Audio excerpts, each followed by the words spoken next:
अस्सलाम वालेकुम everyone and this is Shahrukh Salim physics teacher. Hopefully you all are fine. आज की इस वीडियो में हम बात करेंगे फ्लूइड डायनामिक्स के बारे में। फ्लूइड डायनामिक्स क्या होती है और इसी के साथ साथ कुछ इसके प्रैक्टिस एमसीक्यूज है जो हम आज की इस वीडियो में सॉल्व करेंगे। आप चाहे जो है वो क्लास 11 के स्टूडेंट्स हों या फिर आप एम डी केट ई केट की तैयारी कर रहे हों या फिर आप जेईई के एग्जाम की तैयारी कर रहे हों या फिर आप एनईईटी की एग्जाम की तैयारी जो है वो कर रहे हों, तो ये कंटेंट जो है वो आपको इसमें कवर करेगा और इसमें काफी हेल्प भी करेगा। So let's get started. Okay, so here is the first MCQ. Terminal velocity is best defined as। Terminal velocity को हम किस तरह से डिफाइन करते हैं ये आपसे पूछ रहे हैं। तो यहाँ पर कुछ आपके पास ऑप्शंस गिवन है। The maximum velocity a rocket can reach, the velocity of an object just before impact, या फिर the constant velocity attained by a falling object when drag balances weight, या फिर the velocity at which air resistance become zero. तो यहाँ पर देखते हैं इसमें कौन सा ऑप्शन जो है उसमें इसका करेक्ट है। तो यहाँ पर क्योंकि हम बात कर रहे हैं टर्मिनल वेलोसिटी के बारे में, तो यहाँ पर जो इसका करेक्ट ऑप्शन है ये है इसमें option C, the constant velocity attained by a falling object when drag balances the weight. जैसे ही आपके पास कोई ऑब्जेक्ट ड्रॉप करता है किसी हाइट से, तो इस कंडीशन में क्या होता है आपके पास यहाँ पर कि ड्रैग फोर्स जो है वो उस पर एक्ट करती है। तो एक डायरेक्शन में जो है बॉडी का वेट होता है और दूसरी डायरेक्शन में जो है उसमें ड्रैग फोर्स एक्ट कर रही होती है। तो जैसे ही दोनों फोर्सेस आपस में बैलेंस होती हैं, तो इस कंडीशन में बॉडी मूव करती है एक कांस्टेंट वेलोसिटी से, और उसी ही वेलोसिटी को हम कहते हैं टर्मिनल वेलोसिटी। जैसे कि आप देख सकते हैं यहाँ पर लेट से एक बॉल की अगर हम बात करें कि ये हमारे पास जो है एक बॉल है, राइट। अब इस बॉल को जैसे ही हम ड्रॉप करेंगे तो ये इस तरह डाउनवर्ड डायरेक्शन में मूव करेगी। तो डाउनवर्ड डायरेक्शन में क्या है, इसका वेट है, राइट। यहाँ पर जो फोर्स है वो क्या है, इसका वेट है। अब इसी तरह एक फोर्स जो है वो उसको अपोज करेगी अपवर्ड डायरेक्शन में, जिसको हम कहते हैं ड्रैग फोर्स, या इसको एफ डी भी कहते हैं। एफ डी यानी कि ड्रैग फोर्स। जैसे ही दोनों फोर्सेस की वैल्यू बराबर होगी, तो इस कंडीशन में ये बॉल एक कांस्टेंट वेलोसिटी से मूव करेगी। उसी ही वेलोसिटी को हम कहते हैं टर्मिनल वेलोसिटी। तो जब कोई बॉडी टर्मिनल वेलोसिटी अटेन करती है, तो इस कंडीशन में क्या होता है कि जो उसका एक्सेलरेशन है इसकी वैल्यू हो जाती है जीरो। तो इट मींस क्योंकि फोर्सेस आपस में बैलेंस होती हैं, तो इस वजह से एक्सेलरेशन इक्वल टू जीरो। इसके अलावा देखिए next MCQ, a fluid is said to be incompressible if. तो इसमें कौन सा ऑप्शन इसके लिए करेक्ट है। ए में कह रहे हैं its volume increases with pressure, B में कह रहे हैं it has no viscosity, C में कह रहे हैं इट्स डेंसिटी रिमेन्स कांस्टेंट, और डी में कह रहे हैं it flows only in vacuum. तो इसमें कौन सा ऑप्शन करेक्ट है। यहाँ बात कर रहे हैं इनकम्प्रेसिबल फ्लूइड की। तो यहाँ पर देखें नाम से ही जाहिर है इनकम्प्रेसिबल, तो इट मींस जो इसकी डेंसिटी है वो यहाँ पर कांस्टेंट रहती है। तो इस तरह के फ्लूइड्स कहलाते हैं इनकम्प्रेसिबल फ्लूइड्स। तो इस तरह से सी ऑप्शन इसका इसमें करेक्ट है। इसी के बाद देखें next MCQ, what is the main cause of fluid drag on a moving object. तो यहाँ पर इसके लिए ऑप्शंस गिवन है। ए में कह रहे हैं ग्रेविटेशनल पुल, बी में कह रहे हैं एटमॉस्फेरिक प्रेशर, सी में कह रहे हैं viscosity of the fluid, D में कह रहे हैं वेट ऑफ द ऑब्जेक्ट। तो यहाँ पर जो इसका करेक्ट ऑप्शन है बेसिकली क्या है, विस्कोसिटी। तो क्योंकि हम बात कर रहे हैं फ्लूइड्स के बारे में, तो फ्लूइड्स में हमारे पास जो फोर्स ऑफ फ्रिक्शन होती है उसे कहते हैं विस्कोसिटी। तो विस्कोसिटी बिल्कुल किस तरह होती है, जिस तरह आप मैकेनिक्स में पढ़ते हैं फ्रिक्शन के बारे में, राइट। तो क्योंकि हम बात कर रहे हैं फ्लूइड डायनामिक्स की, तो यहाँ पर हम यूज करते हैं कॉन्सेप्ट विस्कोसिटी का। तो विस्कोसिटी ऑफ द फ्लूइड ये जो है यहाँ पर मेन कॉज होती है फ्लूइड ड्रैग की। तो इस तरह सी ऑप्शन करेक्ट है। इसके अलावा देखिए next MCQ, the equation of continuity A V equal to constant is an expression of. ये किसकी एक्सप्रेशन है। ए के मीनिंग होते हैं यहाँ पर एरिया, वी के मीनिंग होते हैं यहाँ पर स्पीड। तो एरिया और स्पीड का प्रोडक्ट जब कांस्टेंट के इक्वल हो, तो ये कौन सी एक्सप्रेशन शो करती है ये पूछ रहे हैं। ए में कह रहे हैं न्यूटन्स थर्ड लॉ, बी में कह रहे हैं कंजर्वेशन ऑफ एनर्जी, सी में कह रहे हैं कंजर्वेशन ऑफ मोमेंटम, और डी में कह रहे हैं कंजर्वेशन ऑफ मास। तो बेसिकली ये शो करती है इक्वेशन ऑफ कंटिन्यूटी को। तो आपके पास डी ऑप्शन जो है वो इसमें इसका करेक्ट है। तो इसमें होता क्या है कि मास जो है वो कंजर्व रहता है, तो इट मींस ये इंडिकेट कर रही है equation of continuity. Equation of continuity में मास जो है वो कंजर्व रहता है। तो इस तरह डी ऑप्शन करेक्ट है।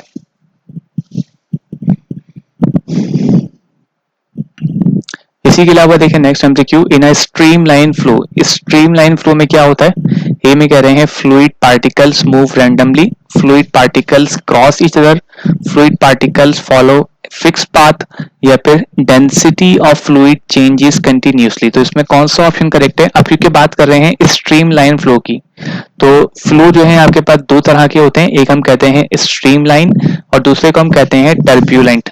तो यहाँ पर स्ट्रीमलाइन फ्लो की बात कर रहे हैं, तो स्ट्रीमलाइन में क्या होता है कि जो पार्टिकल्स होते हैं फ्लूइड के वो एक फिक्स पाथ को फॉलो करते हैं। तो इस तरह से यहाँ पर सी ऑप्शन जो है वो इसका इसमें करेक्ट है।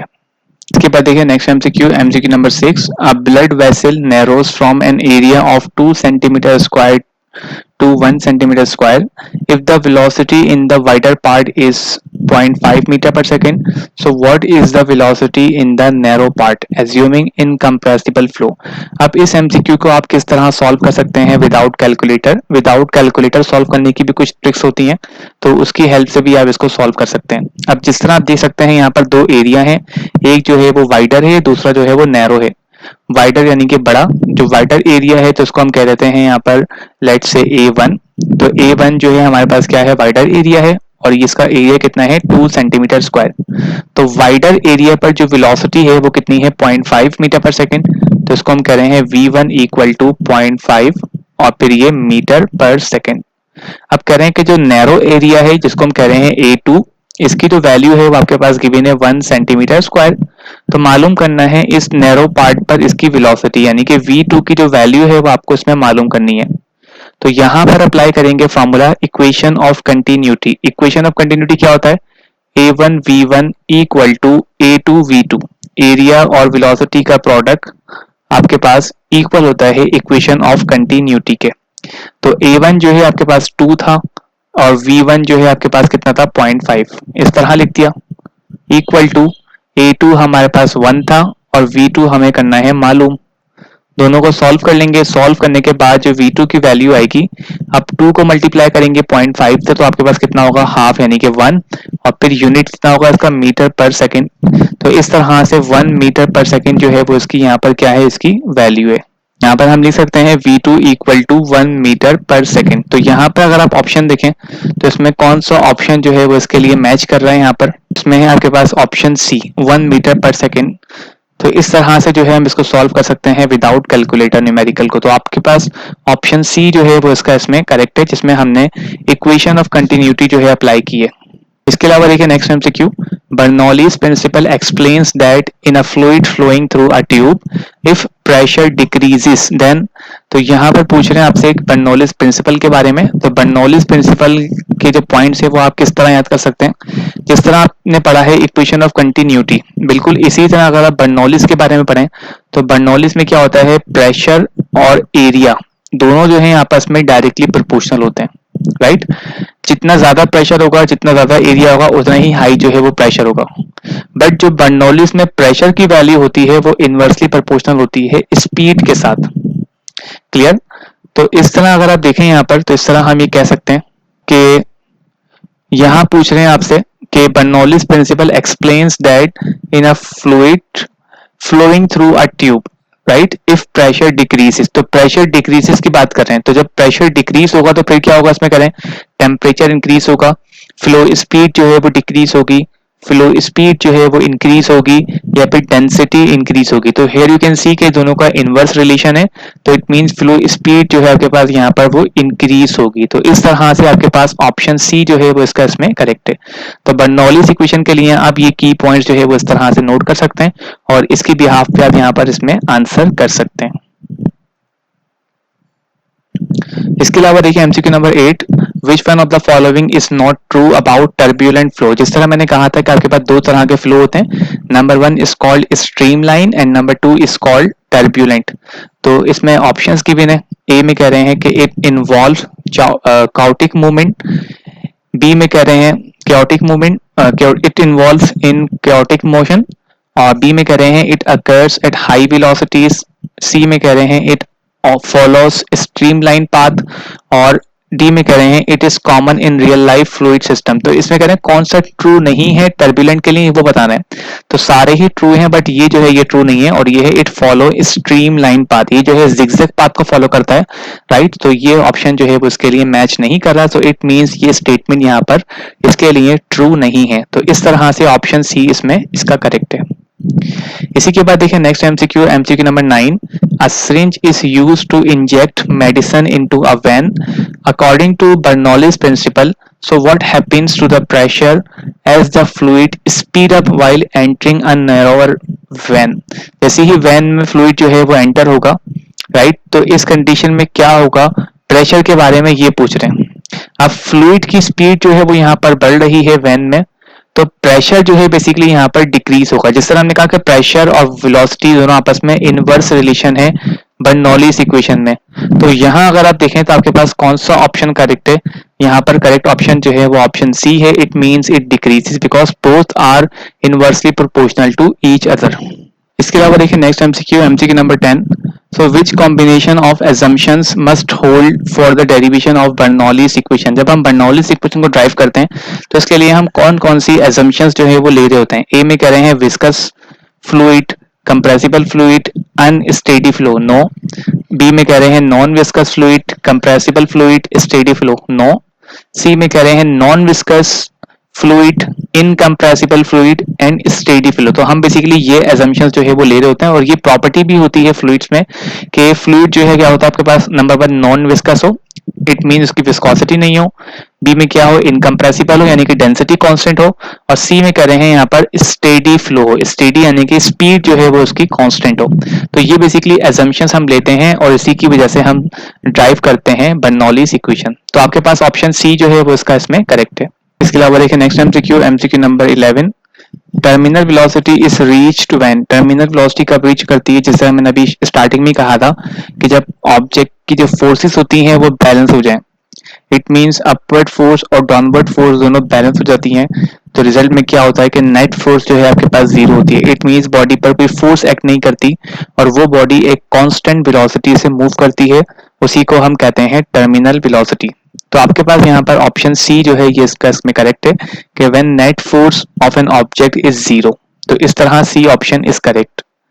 इसी के बाद देखिए नेक्स्ट एमसीक्यू, और इसमें कह रहे हैं direct force on a moving object in fluid acts. किस तरह ये एक्ट करती है, ए में कह रहे हैं in the direction of motion, B में कह रहे हैं ऑपोजिट टू मोशन, सी में कह रहे हैं परपेंडिकुलर टू मोशन, और डी में कह रहे हैं ऑलवेज डाउनवर्ड।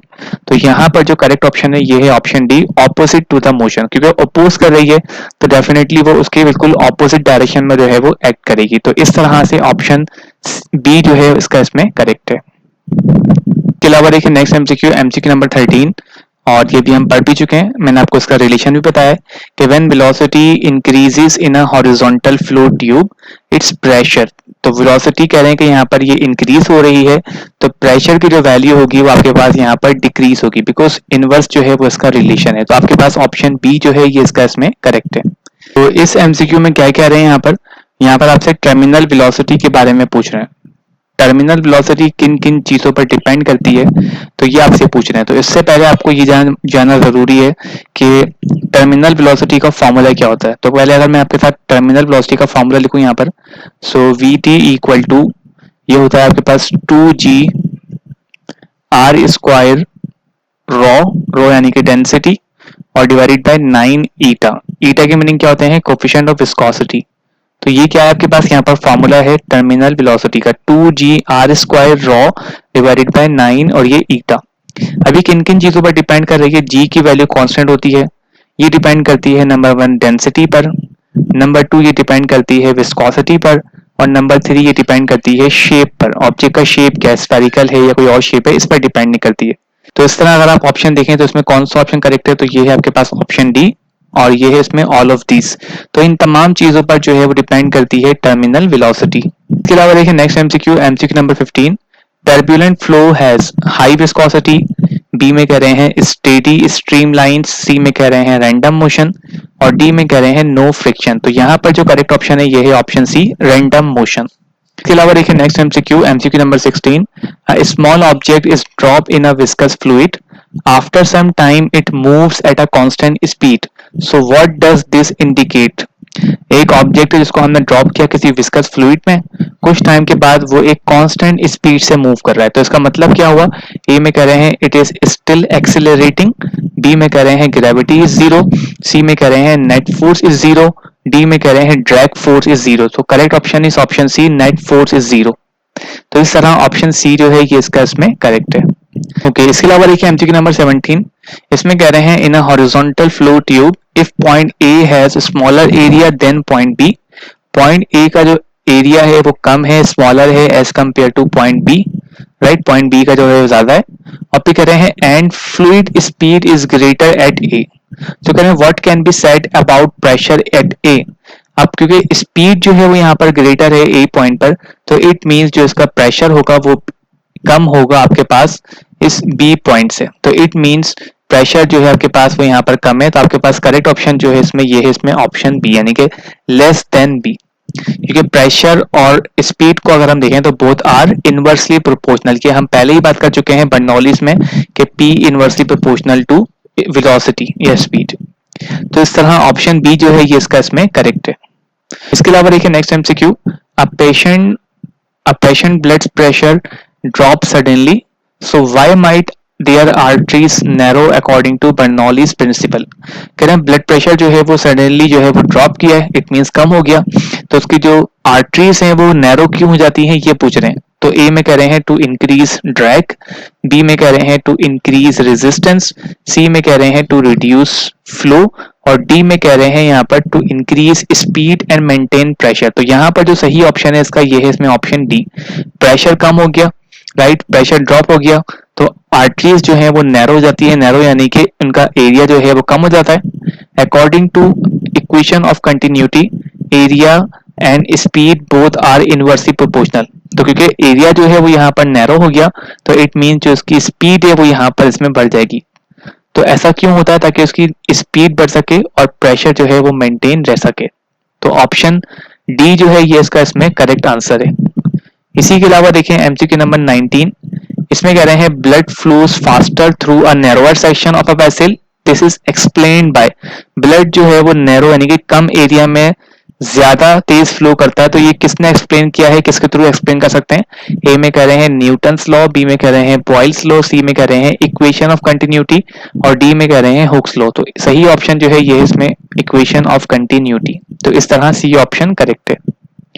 इसी के बाद देखिए next MCQ, MCQ number 20, if cross sectional area of a pipe decreases so what happens to the velocity of a fluid in incompressible flow. क्योंकि एरिया और वेलोसिटी की बात करें तो it means both are inversely proportional according to equation of continuity. अगर हम continuity की बात करें, इक्वेशन ऑफ कंटिन्यूटी, तो आपके पास वेलोसिटी और area both are inversely proportional to each other. Clear? तो यहाँ पर एरिया जो है वो उसका कम हो रहा है, तो इट मीन जो इसकी वेलोसिटी है वो यहाँ पर इसमें बढ़ेगी, तो आपके पास ऑप्शन ए जो है ये इसका इसमें करेक्ट है। इसके अलावा देखिए next MCQ, MCQ number 21, a fluid flowing with high velocity in a pipe suddenly enters in a wider section. एक फ्लूइड है जिसकी वेलोसिटी हाई थी पाइप में और अचानक से जो है वो एंटर हो गया किसी वाइडर सेक्शन में, यानी कि वो उस पाइप में जिसका एरिया जो है वो ज्यादा है। तो कह रहे हैं what happens to its speed and pressure. तो ये आप किस तरह आंसर कर सकते हैं? तो यहाँ पर आप देख सकते हैं, पहले अगर आप देखेंगे आपके पास एरिया जो है वो कम है, यानी कि लो एरिया, तो लो एरिया में क्या होगा आपके पास? लो एरिया में ये होगा कि स्पीड जो है आपके पास वो ज्यादा होगी, प्रेशर जो है आपके पास वो यहाँ पर इसमें कम होगा। क्लियर? जैसे ही लार्ज या वाइडर एरिया में एंटर होगा फ्लूइड, इसमें क्या होगा आपके पास?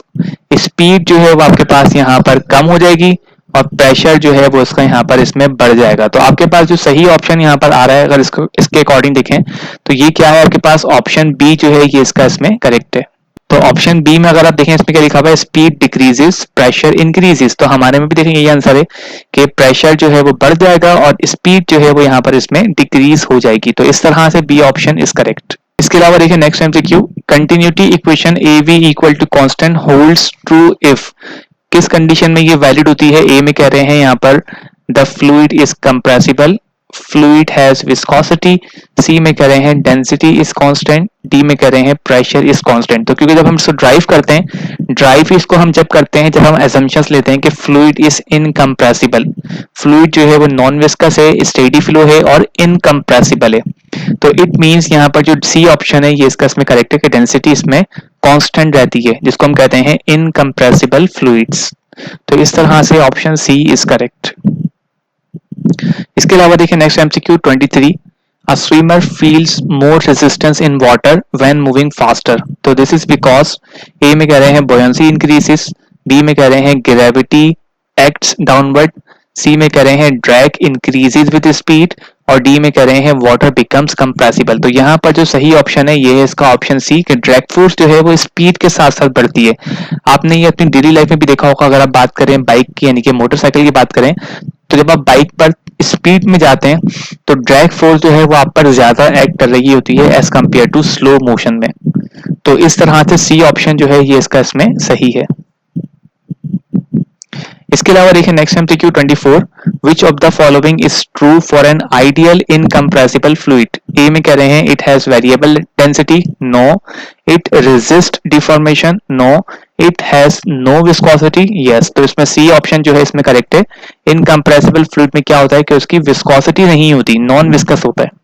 तो इस तरह से सी ऑप्शन जो है ये इसका इसमें सही है। इसके अलावा देखिए next MCQ, which condition signifies the transition from laminar to turbulent flow।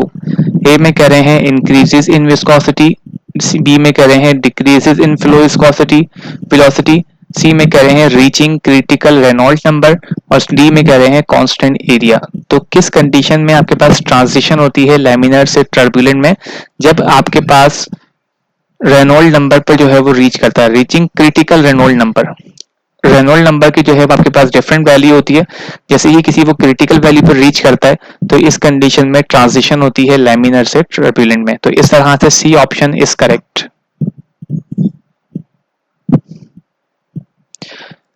इसके अलावा देख सकते हैं आपके पास next MCQ, which of the following represents the equation of continuity. Equation of continuity को मैथमेटिकली किस तरह लिख सकते हैं ये पूछ रहे हैं। ए में कह रहे हैं area multiply by velocity equal to constant, B में कह रहे हैं v equal to u plus A T, C में कह रहे हैं p plus half rho v square equal to constant, no. तो यहाँ पर सही ऑप्शन जो है इसका ऑप्शन ए है कि area multiply by speed equal to constant, इसी ही हम कहते हैं इक्वेशन ऑफ कंटिन्यूटी। इसके अलावा देखिए next MCQ 27, in Bernoulli's principle where pressure is high so velocity is, pressure high है इट मींस वहां पे एरिया ज्यादा होगा, एरिया ज्यादा है तो इट मींस वेलोसिटी जो है वो उसकी लो होगी। तो आपके पास यहाँ पर सी ऑप्शन जो है ये इसका इसमें करेक्ट है। इसी के बाद देखिए नेक्स्ट एमसीक्यू और ये है इसमें MCQ number 28, so which type of flow is found in fast moving reverse and blood circulation under stress. क्या वो लेमिनर होता है, क्या वो टर्बुलेंट होता है, क्या वो आइडियल होता है या वो स्टैटिक होता है? ये होता है यहाँ पर इसमें टर्बुलेंट। तो आपके पास बी ऑप्शन जो है ये इसका इसमें सही है। इसके अलावा देखिए next MCQ, Bernoulli's equation can be drive using which law. A में कह रहे हैं न्यूटन्स लॉ, बी में कह रहे हैं law of gravitation, law of B में कह रहे हैं law of conservation of energy और डी में कह रहे हैं हुक्स लॉ। तो ये बेस करता है law of conservation of energy पर। तो equation of continuity is based on law of conservation of mass और बर्नौलीज इक्वेशन बेस करती है law of conservation of energy पर। तो आपके पास बी ऑप्शन जो है ये इसका इसमें सही है। इसके बाद देखिए next MCQ, a large truck and a small car move at the same speed, speed आपके पास सेम है, सो विच एक्सपीरियंसेस मोर एयर रेजिस्टेंस। अब कौन सी व्हीकल जो है वो उसमें ज्यादा एयर रेजिस्टेंस एक्सपीरियंस करेगी? ए में कह रहे हैं car due to smaller shape, B में कह रहे हैं truck due to larger cross sectional area, C में कह रहे हैं बोथ सेम और डी में कह रहे हैं डिपेंड्स ऑन मास। तो आपके पास जो सही ऑप्शन है यहाँ पर ये है ऑप्शन बी, ये डिपेंड करेगा बेसिकली क्रॉस सेक्शनल एरिया पर। तो ट्रक का एरिया जो है वो ज्यादा होगा तो इस वजह से ट्रक में आपके पास क्या होगा, ज्यादा जो है वो उसकी एयर रेजिस्टेंस एक्सपीरियंस होगी। तो ऑप्शन बी जो है यहाँ पर इसका इसमें सही है। इसके अलावा देखिए नेक्स्ट एमसीक्यू, एमसीक्यू नंबर 31, इसमें कह रहे हैं in an experiment you notice that smoke rising slowly from a cigarette moves in a straight lines but then starts swirling rapidly. This is due to, जिस तरह आप देखते हैं, आप यहाँ पे सिगरेट की बात कर रहे हैं, ये सिगरेट में से स्मोक जो है पहले बिल्कुल स्ट्रेट लाइन में निकल रहा है, कुछ टाइम बाद क्या होता है वो गोल गोल घूमना जो है वो स्टार्ट कर देता है रैपिडली। तो ऐसा क्यों होता है? तो यहाँ पर आपके पास ऑप्शंस गिवन है। ए में कह रहे हैं due to turbulent transition after critical velocity, B में कह रहे हैं change in gravity, no, C में कह रहे हैं आपके पास रिडक्शन इन प्रेशर, नो, और डी में कह रहे हैं लॉस ऑफ एनर्जी। तो सही ऑप्शन जो है ये है इसमें ऑप्शन ए, टर्ब्यूलेंट ट्रांजिशन होती है आफ्टर क्रिटिकल वेलोसिटी। तो option A is correct. Next MCQ देखिए, a nurse applies a pressure on a syringe and fluid comes out faster through a thin needle. So this is explained by, ये किस तरह explain कर सकते हैं? Using Archimedes principal, B में कह रहे हैं इक्वेशन ऑफ कंटिन्यूटी, सी में कह रहे हैं न्यूटन्स लॉ, और डी में कह रहे हैं पास्कल्स। तो एरिया और स्पीड की बात कर रहे हैं, तो एरिया और स्पीड का रिलेशन हम बात करते हैं इक्वेशन ऑफ कंटिन्यूटी में। तो इस तरह से ऑप्शन बी जो है ये इसका इसमें सही है। इसके अलावा देखिए next MCQ, MCQ number 33, in a horizontal flow of fluid if pressure drops from 120 pascal to 80 pascal and the speed increases, so which principle is obeyed? Pressure जो है वो आपके पास डिक्रीज हो रहा है और स्पीड जो है वो बढ़ रही है, तो इट मींस ये बेस करेगा बर्नौलीज इक्वेशन पर, क्योंकि बर्नौलीज इक्वेशन किस पर बेस करती है? प्रेशर और वेलोसिटी पर। तो इस तरह से यहाँ पर सी ऑप्शन जो है ये इसका इसमें सही है।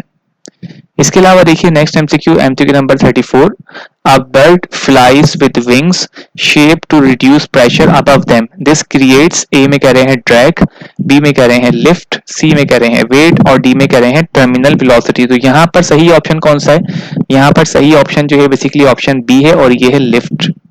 तो प्रेशर जो है वो रिड्यूस करता है और इस तरह से एक लिफ्ट जो है वो यहाँ पर क्रिएट होती है, लिफ्ट यानी कि अपवर्ड फोर्स। तो ऑप्शन बी जो है यहाँ पर ये इसमें इसका सही है। इसके अलावा देखिए next MCQ, MCQ number 35, when scuba diving deep in water the diver feels pressure from all sides, this is because, A में कह रहे हैं water is compressible, no, water molecules expand, no, fluid pressure increases with depth, और D में कह रहे हैं drag force increases. तो जिस जिस तरह आप डेप्थ में जाते हैं तो प्रेशर की जो वैल्यू है वो डेप्थ के साथ साथ बढ़ती रहती है। क्लियर? आप जितनी डेप्थ पे जाएंगे आप पर उतना ही ज्यादा प्रेशर जो है वो अप्लाई होगा। तो इस तरह से ऑप्शन सी जो है ये इसका इसमें सही है। इसके अलावा देखिए नेक्स्ट एमसीक्यू कि why is airplane wing curve on top and flat below, ऐसा क्यों होता है? ए में कह रहे हैं टू इंक्रीज ड्रैग, बी में कह रहे हैं to reduce surface area, C में कह रहे हैं टू इंक्रीज प्रेशर, और डी में कह रहे हैं to create lift by lowering pressure on top. तो ऐसा क्यों होता है? बेसिकली ऐसा इस वजह से होता है कि हम यहाँ पर प्रेशर का डिफरेंस जो है वो क्रिएट करते हैं। अब जैसे ही यहाँ पर प्रेशर का डिफरेंस क्रिएट होता है तो प्रेशर का डिफरेंस जो है वो एक लिफ्ट प्रोड्यूस करता है इस तरह अपवर्ड डायरेक्शन में। तो ऐसा इसलिए होता है ताकि अपवर्ड डायरेक्शन में आपके पास लिफ्ट जो है वो प्रोड्यूस हो सके। तो प्रेशर का डिफरेंस क्रिएट होता है और वो प्रेशर का डिफरेंस इस तरह लिफ्ट क्रिएट करता है। तो ऑप्शन डी जो है ये इसका इसमें सही है। इसके अलावा देखिए next MCQ, venturi meter is an instrument which is being used for the measurement of, venturi meter को हम क्यों यूज करते हैं? ए में कह रहे हैं for density of fluid, B में कह रहे हैं वेलोसिटी मालूम करने के लिए फ्लूइड की, सी में कह रहे हैं फ्लूइड का प्रेशर, और डी में कह रहे हैं फ्लूइड की विस्कोसिटी। तो वेंचुरी मीटर बेसिकली हम यूज करते हैं वेलोसिटी मालूम करने के लिए फ्लूइड की।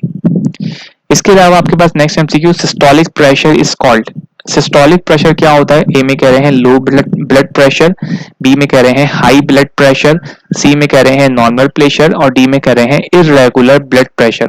तो सिस्टोलिक और डायसिस्टोलिक की बात करते हैं, तो यहाँ पर हम सिस्टोलिक की बात करें तो systolic blood pressure basically high blood pressure को हम कहते हैं। तो इसमें सही ऑप्शन जो है आपके पास यहाँ पर ऑप्शन बी है, it means high blood pressure. इसके बाद देखिए नेक्स्ट एमसीक्यू, यहाँ पर आपसे ये पूछ रहे हैं कि a steel ball of radius r is moving with uniform velocity v in the mustard oil, the drag force acting on the ball is F, right? So what would be the drag force on the steel ball of radius 2r moving with uniform velocity 2v in the mustard oil? इसका मतलब क्या हुआ? यहाँ पर इसमें ये पूछ रहे हैं आपसे कि अगर हम रेडियस को भी डबल कर दें और अगर हम वेलोसिटी को भी डबल कर दें तो इस कंडीशन में अब कितनी ड्रैग फोर्स होगी वो मालूम कीजिए। तो सिंपल सा फॉर्मूला होता है स्टोक्स लॉ का, इसको हम स्टोक्स लॉ कहते हैं।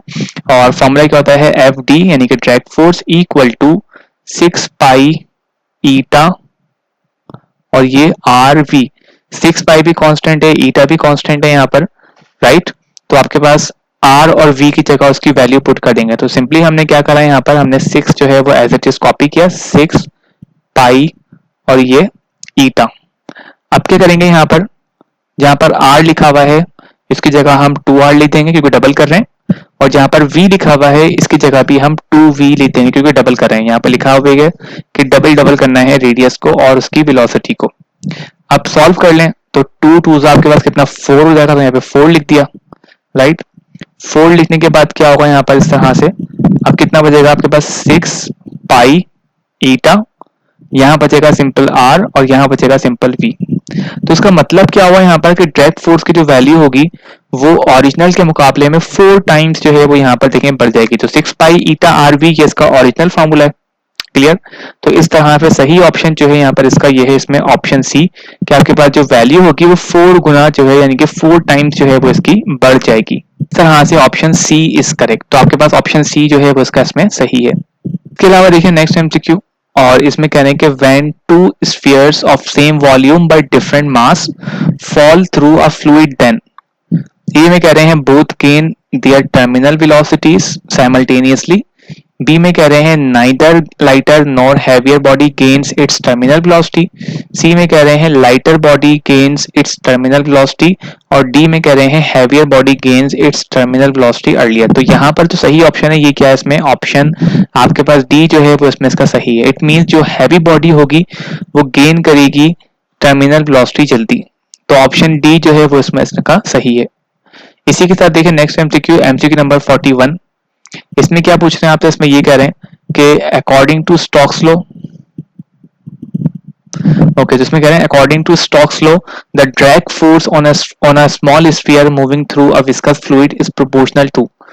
ड्रैग फोर्स जो है वो किसके प्रोपोर्शनल होगी ये पूछ रहे हैं। ड्रैग फोर्स का फॉर्मूला अभी हमने देखा है कि F इक्वल टू, फॉर्मूला क्या होता है, F D equal to 6 pi eta R V. 6 pi जो है ईटा जो है वो कांस्टेंट है, राइट। तो ये आपके पास क्या होगा आर वी। तो इट मींस आपके पास सी ऑप्शन जो है ये इसका इसमें सही है। तो ये प्रोपोर्शनल होगा रेडियस के और स्पीड के। इसके अलावा देखें एमसीक्यू नंबर 42। इसमें कह रहे हैं if the radius of a ball is doubled and the velocity remains the same, so how does the drag force change. तो ड्रैग फोर्स किस तरह चेंज होगी, ड्रैग फोर्स का फॉर्मूला क्या होता है, इसको हम कह रहे हैं F D dash equal to 6 pi eta, R change हो रहा है तो आर डैश और ये वी। सारी चीजें वैसी कॉपी करते हैं, 6 पाई ईटा कॉपी करा as it is, R dash जो है वो डबल है यानी कि 2r के बराबर है तो 2r लिख दिया, और ये v 2 जो है यहाँ से आप पहले कॉमन ले लेंगे, साइड में लिख देंगे इस तरह, तो ये हो जाएगा 6 पाई ईटा आर वी। तो ये ब्रैकेट जो है ये बराबर होता है ओरिजिनल ड्रैग फोर्स के। तो इट मींस यहाँ पर जो इसका सही ऑप्शन होगा आपके पास ये होगा यहाँ पर इसमें इस तरह से 2d। तो आपके पास जो फोर्स की वैल्यू होगी बेसिकली वो देगी यहाँ पर डबल। तो इस तरह जो सही ऑप्शन है इसका ये है ऑप्शन ए। इसके अलावा देखिए next MCQ, MCQ number 43, which combination will increases drag force. तो ड्रैग फोर्स जो है वो कौन सा कॉम्बिनेशन इंक्रीज करेगा। ए में कह रहे हैं larger radius slow speed, no. Small radius fast speed, no. C में कह रहे हैं large radius high speed, yes. तो हाई रेडियस हो और हाई स्पीड हो और इसके अलावा लार्ज जो है वो रेडियस हो और हाई जो है वो इसकी स्पीड हो, तो ये इंक्रीज करेगा ड्रैग फोर्स। तो इस तरह से ऑप्शन सी जो है ये इसका इसमें सही है। इसी के अलावा देखिए next MCQ, two spheres with same radius but different densities are dropped in oil, so which will have higher terminal velocity। A में कह रहे हैं both same, B में कह रहे हैं denser sphere, C में कह रहे हैं less denser sphere और D में कह रहे हैं depends on volume। अब कह रहे हैं कि same जो है वो उनका radius है but different जो है वो उनकी densities है, क्लियर। तो इसमें किस की terminal velocity higher होगी, तो जो sphere denser होगा जिसकी डेंसिटी हाई होगी वो स्फीयर जो है उसकी ज्यादा होगी टर्मिनल वेलोसिटी। तो इस तरह से ऑप्शन बी जो है वो इसका इसमें सही है। इसके अलावा आप फार्मूले के लिहाज से भी देख सकते हैं, फार्मूला भी हम पढ़ चुके हैं राइट, टर्मिनल वेलोसिटी का कि Vt equal to 2gr², right, rho divided by 9 eta. तो वहां पर डेंसिटी जो है वो मैटर करेगी इस पर, तो ऑप्शन बी इज करेक्ट। इसके अलावा देखिए नेक्स्ट एमसीक्यू, इसमें बात कर रहे हैं स्फीयर की। इसमें कह रहे हैं sphere, a spherical body of radius r falls through the air and reaches terminal velocity. So if the radius becomes 2r, the terminal velocity becomes, terminal velocity की बात कर रहे हैं तो radius है, बाकी चीजें कांस्टेंट है, जस्ट रेडियस जो है वो चेंज हो रहा है। तो रेडियस और टर्मिनल वेलोसिटी को हम इस तरह रिलेट कर सकते हैं, तमाम चीजें कांस्टेंट है जब रेडियस जो है वो जस्ट चेंज हो रहा है, तो Vt प्रोपोर्शनल टू r²। अब रेडियस जो है वो तो हम डबल कर रहे हैं यहाँ पर, तो इसका मतलब क्या होगा यहाँ पर, तो उसकी जगह हम लिख देंगे 2r इस तरह से। अब r पर भी स्क्वायर है, 2 पर भी स्क्वायर है, तो ये देगा Vt प्रोपोर्शनल टू 2 का स्क्वायर 4 और ये r²। तो इट मींस आपके पास जो वेलोसिटी होगी वो 4 गुना जो है वो इसमें बढ़ जाएगी। तो इट मींस यहाँ पर आपके पास ऑप्शन बी जो है ये इसका इसमें सही है। इसके अलावा देखिए next MCQ 46, a tube with water has one end at 2 metre height and the other is 0। It means height की जो वैल्यू है वो कितनी है आपके पास, 2 मीटर है यहाँ पर, राइट। ग्रेविटी की वैल्यू आपके पास फिक्स होती है, ग्रेविटी इक्वल टू ये आपके पास कितनी है 10 मीटर पर सेकेंड स्क्वायर। और अगर आप बात करें यहाँ पर डेंसिटी की, क्योंकि वाटर है, वाटर की डेंसिटी कांस्टेंट होती है 1000 kg पर क्यूबिक मीटर। तो मालूम करना है प्रेशर डिफरेंस, तो डेल्टा पी का फॉर्मूला क्या होता है, delta P equal to rho G H, इसे कहते हैं प्रेशर इन लिक्विड्स। रॉ कितना है आपके पास 1000 है, ग्रेविटी 10 है आपके पास, हाइट 2 है, इन तीनों को मल्टीप्लाई कर दें, तीनों को मल्टीप्लाई करने के बाद जो वैल्यू होगी आपके पास वो इस तरह से होगी 20,000 पास्कल्स। तो यहाँ पर सही ऑप्शन जो है ये इसका ऑप्शन डी है, 20,000 पास्कल्स। इसके अलावा देखिए next MCQ 47, MCQ number 47, a balloon is rising upward steadily so the net force acting on it is, A में कह रहे हैं यहाँ पर स्टेडीली मूव कर रहा है, तो इट मींस यहाँ पर ए में कह रहे हैं equal to its weight equal to upthrust, C में कह रहे हैं 0 और डी में कह रहे हैं इक्वल टू ड्रैग। तो क्योंकि यहाँ पे ये स्टेडीली मूव कर रहा है इट मींस कांस्टेंट स्पीड से मूव कर रहा है, तो यहाँ पर जो नेट फोर्स होगी वो 0 एक्ट करेगी, क्योंकि ये बॉडी एक्सेलरेट नहीं कर रही, तो it means net force equal to 0। इसके अलावा देखिए नेक्स्ट एमसीक्यू, एमसीक्यू नंबर 48 की बात कर रहे हैं यहाँ पर। इसमें कह रहे हैं water flows through a pipe of cross sectional area, आपको यहाँ पर एरिया गिवन है कितना है 0.02 मीटर स्क्वायर, और स्पीड कितनी है, स्पीड जो है वो 3 मीटर पर सेकेंड है। तो कह रहे हैं what is the volume of water flowing in 10 second, तो आपको यहाँ पर वाटर का वॉल्यूम मालूम करना है जो फ्लो करा है किसमें 10 सेकेंड्स के लिए। वॉल्यूम फ्लो रेट का फॉर्मूला क्या होता है, Q इक्वल टू ये होता है आपके पास A multiply by V, A is the area, V is the speed. तो volume flow rate Q equal to A कितना है आपके पास 0.02 है आपके पास, और स्पीड कितनी है आपके पास 3 है। तो इन दोनों को मल्टीप्लाई करेंगे, मल्टीप्लाई करने के बाद जो Q की वैल्यू आपके पास आएगी वो कितनी होगी 0.06, और ये कितनी होगी क्यूबिक मीटर पर सेकेंड, यानी कि एक सेकेंड में जो है वो ये इसका फ्लो रेट है। अगर एक सेकेंड में ये वैल्यू है तो इसमें कह रहे हैं 10 सेकेंड में कितनी वैल्यू होगी वो मालूम करें। तो टोटल वॉल्यूम कितना है वो देख लीजिए, तो हमने कहा V इक्वल टू, राइट, तो V कितना है आपके पास, V इक्वल टू और Q मल्टीप्लाई बाई T, तो 10 सेकंड में कितना फ्लो रेट होगा वो मालूम कर लें। तो आपने कहा Q की जो वैल्यू हमने मालूम की है 0.06 मीटर क्यूब पर सेकंड, मल्टीप्लाई टाइम जो है वो 10 सेकंड का है, second second cancel, 0.06 multiply by 10 कर लें तो आंसर आ जाएगा आपके पास 0.6 क्यूबिक मीटर। तो इस तरह से 0.6 क्यूबिक मीटर ये जो है ये इसका करेक्ट आंसर है, और आपके पास जो ऑप्शन मैच कर रहा है ये ऑप्शन बी है। तो इस तरह ऑप्शन बी जो है ये इसका इसमें करेक्ट है, 0.6 क्यूबिक मीटर। तो इस तरह आप सॉल्व करेंगे इस क्वेश्चंस को। तो हियर यू कैन सी कि हमने बगैर कैलकुलेटर जो है वो सॉल्व किया है, तो इस तरह आप भी बगैर कैलकुलेटर इजीली सॉल्व कर सकते हैं। इसके अलावा देखिए नेक्स्ट एमसीक्यू, एमसीक्यू नंबर 49 है यहाँ पर, और इसमें कह रहे हैं यहाँ पर कि a liquid is flowing through a pipe at a point where the pipe is horizontal, the velocity increases from 1 meter per second to 3 meter per second. So what is the pressure difference between the points if the fluid density is 1000 kg per cubic meter? तो pressure difference जो है वो आपको यहाँ पर से मालूम करना है. तो इट मींस यहाँ पर अप्लाई करेंगे बर्नौलीज इक्वेशन. बर्नौलीज इक्वेशन क्या होती है ये हम जानते हैं. तो हमने कहा बर्नौलीज इक्वेशन होती है delta P equal to 1/2 rho और v2 square minus v1 square. इसे हम कहते हैं बर्नौलीज इक्वेशन. ये एक कॉम्पैक्ट फॉर्म मैंने यहाँ पर लिखी है हॉरिजॉन्टल पाइप के लिए. डेल्टा पी की जो वैल्यू है हमें मालूम करना है. इसको वैसे कॉपी किया, 1/2 हमने वैसे कॉपी किया. डेंसिटी जो है वो 1000 थी, वैसे कॉपी किया. v2 की जो वैल्यू है वो आपके पास 3 है, 3 का स्क्वायर 9, डायरेक्ट लिख देता हूँ. v1 जो है वो 1 है, 1 का स्क्वायर 1 ही होगा, डायरेक्ट लिख देता हूँ. आगे मजीद सॉल्व कर लें तो डेल्टा पी इक्वल टू 1000 का अगर आप हाफ करेंगे तो वो कितना होगा आपके पास 500 होगा. ये 500 आ गया और 9 में से 1 सब्ट्रैक्ट करेंगे तो ये आपके पास 8 के इक्वल होगा. अब 8 को मल्टीप्लाई करेंगे आप यहाँ पर 500 से, तो जैसे ही 500 से मल्टीप्लाई करेंगे तो ये आ जाएगा 4000. तो इस तरह से डेल्टा पी जो होगा आपके पास, डेल्टा पी यानी कि प्रेशर डिफरेंस, ये कितना आएगा 4000 और ये इस तरह पास्कल्स. तो इस तरह आपके पास ऑप्शन सी जो है ये इसका इसमें करेक्ट है, 4000 पास्कल्स. पर आप देख सकते हैं कि हमने कितना इजीली जो है ये सॉल्व किया विदाउट कैलकुलेटर.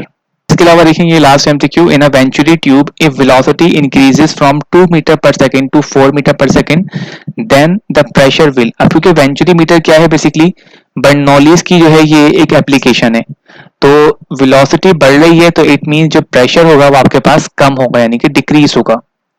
तो यहाँ पर जो सही ऑप्शन है वो इसका ऑप्शन बी है.